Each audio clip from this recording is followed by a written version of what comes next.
The second annual JNS.org International Policy Summit. What an event. 3 days in Jerusalem, the last 2 years, at the beautiful Waldorf Astoria Hotel where I stayed this time. And a list of speakers that included me, Israeli Ambassador Mike Huckabee, the great one Mark Levin, Bibi. In fact, the first night, that Sunday night, the four of us all spoke. Me, Levin, Huckabee, and Bibi. I saw him that night because the CEO of JNS.org, who's now been on this show since October 9th of 2023, nearly 200 times, Alex Traiman, has become a dear friend, really family at this point, him and his lovely wife, Tzippi. Put me right there in the front row and had a chance to see Bibi and Sarah. I love them. I don't go to the media in the United States or horrible podcasters like Tucker Carlson or even the vice president to form an opinion about Bibi. I know better because I go there and I speak to him and people that know him and Israelis in the streets and even every now and then a Palestinian. And I know they're talking about Mamdani and Bibi every day, not just here in Brooklyn or Manhattan, but in Israel too. So with that said, we go live to Jerusalem once again from my dear friend Alex Traiman.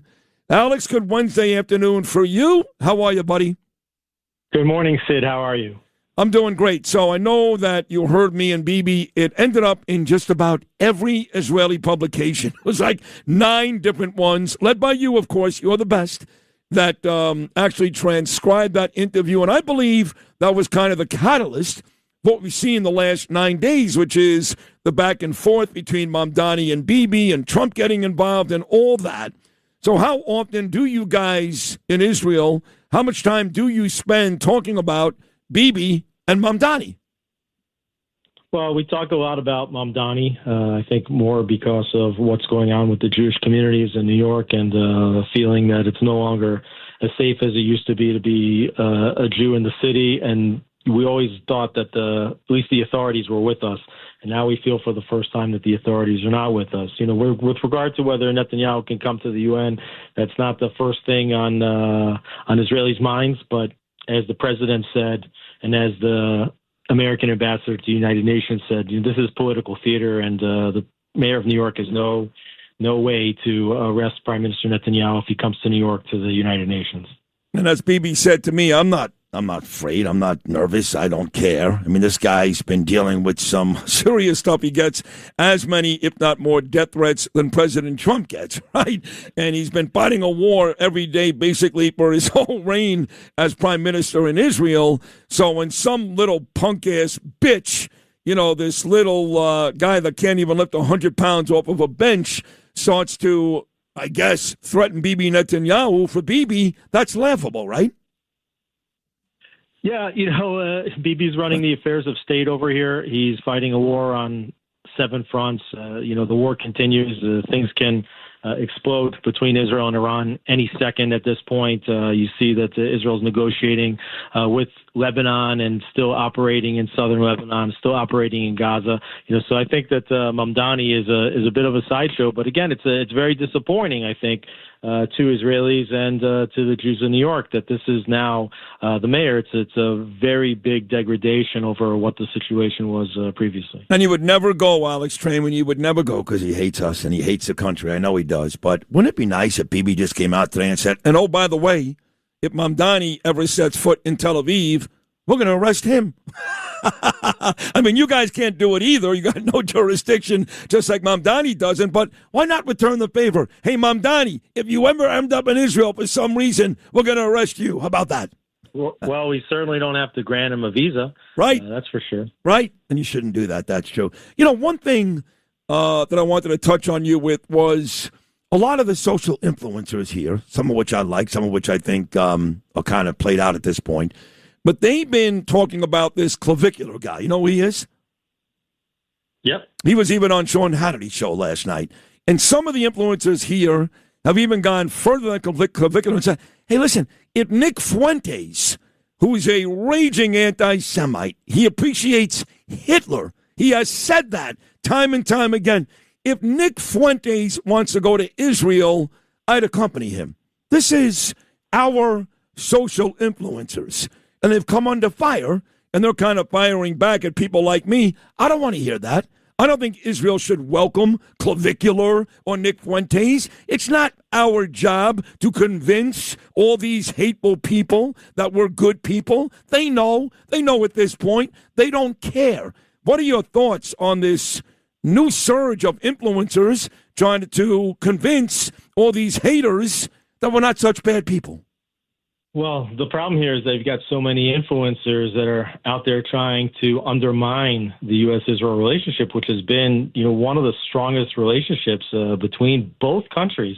Israel is such an important ally to the United States, and obviously the United States is the most important ally to Israel. And you have all these influencers who are trying to undermine this relationship. And then on the flip side, you've got Israeli organizations and other influencers trying to bring these influencers over. But it's a real, I guess the shame is not even the right word, just to say this is the state of affairs now, that these influencers are being paid so much attention to, and people are forming their opinions on what people that really have absolutely no qualifications whatsoever to weigh in. Zero. And to be honest, the one that really bothered me was Emily Austin, and I love her and I love her mom and dad, but come on, Emily. I know Savetsky did it and others, but no, they're not welcome. We don't want them. We're not out there every day trying to conform people, trying to, change the way they are. They shouldn't be in Israel. That's the bottom line. We don't want them there. They shouldn't be there. Let me get to this Lebanon-Israel deal. The framework is in place. We even talked the last couple of days about these, I guess they're calling them pilot safe zones.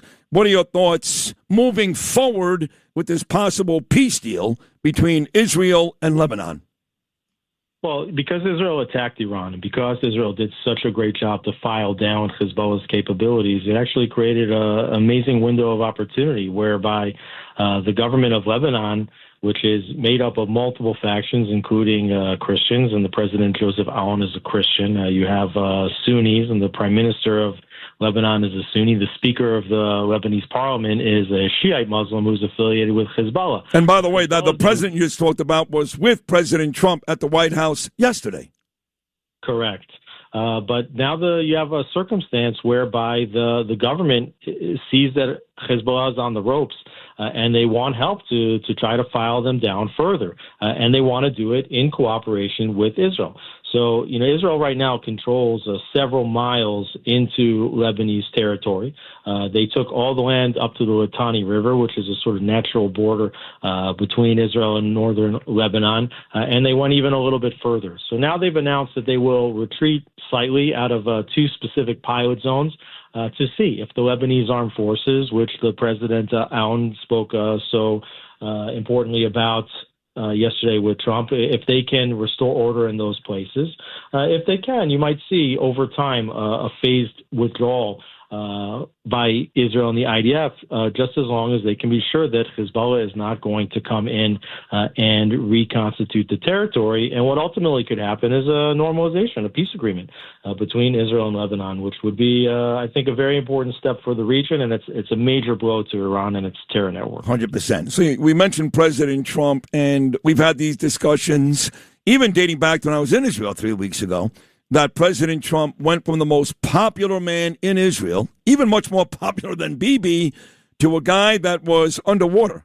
I mean, a lot of Israelis, were angry. The way he talked about Bibi, the way he talked about Israel, seemingly sided with J.D. Vance, not blowing the doors off Iran, let him kind of stick around with the opportunity to one day eliminate Israel. A lot of negative talk about Trump. I told you this, Alex.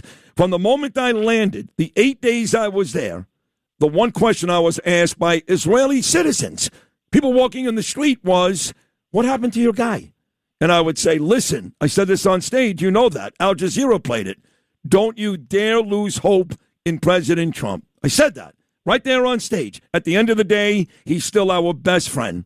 And has he not proven that once again the last couple of days?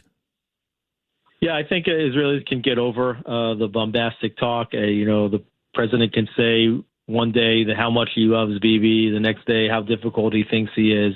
But that's not what Israelis are going to judge the president on. They're going to judge him on actions. And I think Israelis were very disappointed that he allowed J.D. Vance to try to negotiate this MOU, which Israelis correctly believed wasn't going to go anywhere. And now if President Trump will take up arms and finish the job, then I think Israelis are going to view him quite favorably once again. Alex Traiman, the CEO of JNS.org, just one of the best people God ever created, okay? Just trust me. And this guy wears a yarmulke in the streets of New York. He's a real badass. You know, you mentioned J.D. Vance, and I'm on record many times. I'm sure I'll get back to the president, but I just saw the president Saturday, and he still loves me.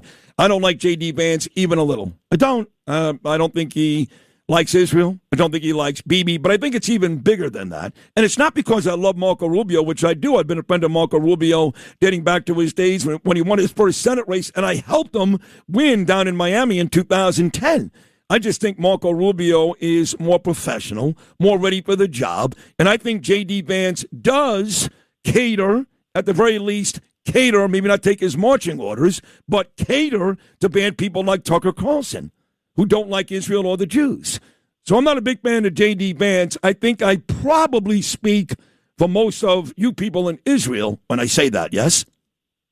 Well, J.D. Vance had multiple opportunities to state the importance of the U.S.-Israel relationship, and instead what he's done is to reinforce these almost blood libels, as some have called them, you know, that basically the U.S. is trying to, that Israel is trying to, wield foreign influence on the level of countries like Qatar or China, that they're trying to get America stuck into a forever war in Iran. Israel doesn't want a forever war in Iran. They just want the job done. Israel likes wars that are fast. But Vance has gone out on a limb here by taking the reins of responsibility for the negotiations with Iran. And I think that these negotiations are proving themselves. Meanwhile, Marco Rubio, who you mentioned, he's the one who jump-started the negotiations between Israel and Lebanon and has been brokering those negotiations, and they seem to be going very, very well, and it's a very good move for Israel. Every time Marco Rubio speaks, I get chills. Even this morning, live from the Philippines, hours ago, very early here in the United States, he was really, really terrific. J.D. Vance speaks, I get nauseous. Him and Joe Rogan, 3 hours. Give me a break. I do want to move back to Gaza for a second, because I did hear a couple of weeks ago, maybe even last week, that there was some violence. And Hamas has still not given up their arms. They still haven't quit. Great news is there are no more hostages. That's great. They're not killing Israelis on a daily basis. But as far as I know, Hamas is still an issue, a bit of an issue, down in Gaza. Is that true? Hamas is still an issue. Gaza as a whole is an issue. The question is, will there be any rebuilding inside Gaza if the condition for that has been the full disarmament of Hamas and having another system of governance there that's not Hamas? Meanwhile, you don't have it. Hamas doesn't want to lay down their arms, but we have to see whether there's going to be pressure from the United States or the international community to start to get money in there for rebuilding if there's no disarmament and if there's no commitment to de-radicalizing the society. Two more. This low-life mayor of ours, he goes, Israel, they bomb hospitals and they bomb little children. They do all these things. And anybody who's followed this closely, who's not an anti-Semite, who knows better than Israel is committing genocide, they know that in those few instances where those things have happened, why have they happened, Alex? Well, you know why. Hamas purposely sets up their operations in hospitals, in kindergartens, in places where if in fact the Israelis come to kill them, which we will kill every one of them. When I say we, I'm America first, but I still love Israel, okay? So you will kill every one of them, and if it means you have to go into one of those very, very tough places, they're going to do it. But that's not the Israelis' fault that Hamas puts up their leadership in places where little kids can die. How is that Israel's fault? This was the Hamas strategy from day one, and you see it playing out in New York City when a mayor like Zoran Mamdani says that he's going to try to figure out a way to arrest Prime Minister Netanyahu because the ICC, the International Criminal Court, put out a warrant for his arrest for war crimes, right? So when Hamas puts themselves in the hospital and then Israel goes into the hospital, they claim that Israelis kill people in the hospital. 10 days into the war, there was the claim that Israel bombed the hospital and killed 500 people. The only problem was that Israel didn't do it. It was an errant Islamic Jihad rocket that landed not in the hospital, in the parking lot of the hospital, and close to midnight, and not 500 people died. But that is the headlines. And if you even search that on Google right now, you'll see hundreds and hundreds of headlines about the time that Israel bombed the hospital and killed 500 people. And then you have the International Criminal Court issuing arrest warrants. And then you have the mayor of New York saying that he wants to arrest the Prime Minister of Israel. It's like January 6th here. You hear people, and Howard Stern said this. Stephen A. Smith, he's a friend of mine, he said this. All these cops that were killed on January 6th. The problem is there wasn't one. Not even one. The guy Brian died the next day. But it doesn't stop these people because they've got an agenda from saying all this stuff. That's just not true. There's been as many conspiracy theories about January 6th as there has been about Israel and Hamas. Finally, I did end the conversation with Bibi here last week, asking him about his confidence about being reelected with the upcoming fall elections. And he said, listen, Sid, I'm going to be here, but I go into every election thinking I'm going to lose. I refuse to be complacent. I go in thinking I'm going to lose. But if you're asking me honestly, like he told Mark Levin, do I think I'm going to be here for a while? The answer is yes. What do you think? Well, there's still a lot of Israelis that think that he remains the man of our time. I spoke recently to a very senior Israeli official, and he told me, God help Israel if somebody else is the one managing the relationship with Trump. Everybody knows, how Trump can swing this way or that, how he can say this or that. Netanyahu knows Trump better than any world leader. He has studied him. He understands him. He knows how to work with him, how to get things done. And there's a lot of people here that think that this is still Bibi's moment, even though it's been about 20 years, and even though an equal number of people, maybe more, think that Netanyahu has seen his day already, and they want to give way to better leadership. The only problem is we haven't yet seen what better leadership can look like. Michael Rappaport is listening. He sends his regards. You want to say hello? Oh, yes, absolutely. Regards to Michael. I had the great privilege of interviewing him in Jerusalem, and it was a very, very special moment that we had together. I also bumped into him on the streets of New York as well. So, hi, Michael, and you got a great crew of friends over there in New York City, Sid. He's a great guy. He is, absolutely. And we all love you, Alex Traiman. You really are a hero. JNS.org is the best. Any news you need on Israel, whether it's the war or the economy, the election, it doesn't matter. Nobody does it better than Alex and JNS.org. Alex, I love you. Thank you so much. Sid, I love you too. Thank you so much. My man. Alex Traiman, live in Jerusalem. And yes, Mamdani Bibi is a big story there as well. Thanks for listening to Sid and Friends in the Morning. You can hear Sid and Friends in the Morning weekday mornings at 6. If you like the podcast, share it with your friends and listen anytime at WABCRadio.com and download the WABC Radio app. Hit that subscribe button on all major podcast platforms. Plus, follow WABC on social on Instagram, TikTok, Facebook, and X. See you next time for a new episode so you never have to wonder. What the heck is going on here?